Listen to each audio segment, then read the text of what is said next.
സൂപ്പറായിണ്ടാ ശ്രീകുട്ടി? സൂപ്പറായിണ്ടാ? എത്ര പഴംപൊരി കഴിച്ച്? പറയ് എത്ര പഴംപൊരി? 2 പഴംപൊരി കഴിച്ചു. ഒരു പഴംപൊരി കഴിക്കുന്ന ആളാണ് 2 പഴംപൊരി കഴിച്ചു കേട്ടോ. സംഭവം അടിപൊളിയായിട്ടുണ്ട്. ഇവിടുത്തെ കടികളും ചായ സൂപ്പറായിട്ടുണ്ട്. അങ്ങനെ സൂപ്പർ ആവാനുള്ള കാരണമുണ്ട്, ഇപ്പൊ കാണിച്ചു തരാം കേട്ടാ. ഫ്രണ്ട്സേ തന്നെയാണേ, ഞാനേ മേഴ്സി കോളേജ് ജംഗ്ഷൻ്റെ അവിടെ എൻ്റെ ഒരു പഴയൊരു ഫ്രണ്ടിനെ കണ്ടുമുട്ടിയിട്ടാ. കൃഷ്ണലീല എന്നാണ് പേര്. അപ്പോൾ ആ ചേച്ചിയും ആ ചേച്ചിയുടെ അമ്മയും കൂടെ നടത്തുന്ന ഒരു തട്ടുകട കാണാനിടയായി. അവിടെ പോയി പിന്നെ ചായയും പിന്നെ കടികളൊക്കെ കഴിച്ചു കേട്ടോ.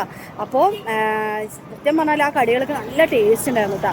എന്താ ടേസ്റ്റ് എന്ന് നോക്കിയപ്പോഴേ ഇന്ന് ഗ്യാസാണ് എല്ലാവരുടെയും പ്രശ്നം അല്ലേ. അപ്പം ഉണ്ട് അവിടെ അടിപൊളി അടുപ്പ് അവർ സെറ്റ് ചെയ്തിരിക്കണം. എന്നിട്ട് എന്നോടും പറഞ്ഞു തന്നെ നിനക്ക് ഇതുപോലെ ഒരു അടുപ്പ് ചെയ്യാമെന്ന്. അങ്ങനെ അഡ്വൈസ് ചെയ്ത ആ ചേച്ചിക്ക് ആദ്യം തന്നെ ഒരു ബിഗ് സല്യൂട്ട് കൊടുത്തുകൊണ്ട് ഞാൻ ഇന്ന് അവരുടെ വീഡിയോ എടുത്തിട്ടുണ്ടാകും. ആരും കാണാൻ മറക്കണ്ട. അവരുടെ ലൊക്കേഷൻ വരുന്നത് മേഴ്സി കോളേജ് ജംഗ്ഷൻ്റെ അടുത്ത് തന്നെയാണ്.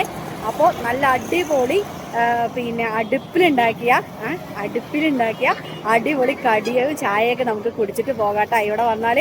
അപ്പോൾ ടാറ്റാ.